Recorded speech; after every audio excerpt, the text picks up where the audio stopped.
Kisah Nabi Idris alaihi salam. Nabi Idris adalah keturunan keenam dari Nabi Adam alaihi salam. Dia adalah putra dari Qabil dan Iklama, putra dan putri Nabi Adam alaihi salam. Saat itu Allah memerintahkan Nabi Idris untuk mengajak seluruh manusia agar berjalan pada kebenaran. Saat itu dia adalah manusia pertama yang menerima wahyu lewat malaikat Jibril ketika dirinya berusia 82 tahun. Sebagai seorang nabi, dia memiliki mukjizat atau kelebihan.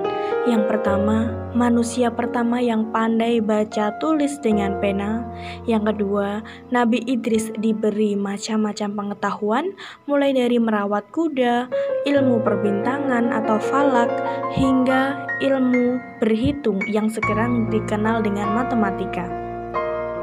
Yang ketiga, Nabi Idris berasal dari kota Darosa yang artinya belajar. Nabi Idris pun dikenal sangat senang belajar dan tekun mengkaji fenomena alam semesta. Keempat, Nabi Idris adalah orang pertama yang pandai memotong dan menjahit pakaiannya. Orang-orang sebelumnya konon hanya mengenakan kulit binatang sebagai penutup aurat. Nabi Idris mendapat gelar sebagai Asadul Usud yang artinya singa karena ia tidak pernah putus asa ketika menjalankan tugasnya sebagai seorang nabi. Ia tidak pernah takut menghadapi umatnya yang kafir, namun ia tidak pernah sombong. Ia juga memiliki sifat pemaaf. Suatu hari, ketika Nabi Idris dan malaikat Israel beribadah bersama, kemudian Nabi Idris mengajukan permintaan unik.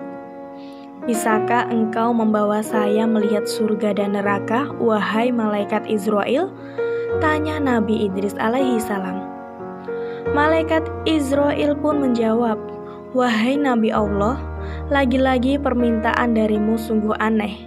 Mengapa engkau meminta hal itu? Bahkan para malaikat pun takut melihat neraka. Wahai Nabi Allah. Nabi Idris pun menjawab, terus terang, saya takut sekali dengan azab Allah itu. Tapi mudah-mudahan iman saya menjadi tebal setelah melihatnya. Kemudian malaikat Israel meminta izin kepada Allah dan mendapatkan restu. Keduanya pun pergi untuk melihat neraka. Saat hampir dekat, Nabi Idris alaihi salam langsung pingsan. Malaikat penjaga neraka merupakan sosok yang sangat menakutkan. Ia menyeret dan menyiksa manusia-manusia yang durhaka kepada Allah semasa hidupnya. Nabi Idris alaihi salam tidak sanggup menyaksikan berbagai siksaan yang sangat mengerikan itu. Tidak ada pemandangan yang lebih mengerikan dibandingkan dengan neraka. Api berkobar dahsyat, bunyi dan bermuruh menakutkan, dan hal-hal yang mengerikan lainnya. Nabi Idris meninggalkan neraka dengan tubuh yang lemas. Tujuan kedua, malaikat Israel mengantarkan Nabi Idris ke surga.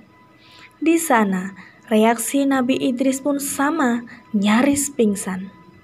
Tapi bukan karena takut, melainkan takjub dengan pesona dan keindahan semua yang ada di surga.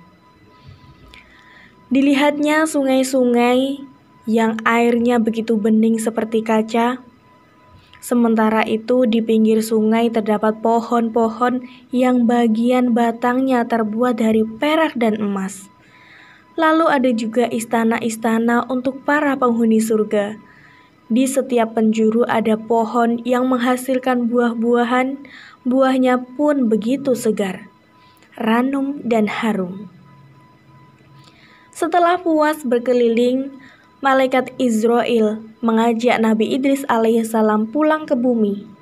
Namun, Nabi Idris enggan pulang dan ingin tetap berada di surga. Tuhan boleh tinggal di sini setelah kiamat nanti.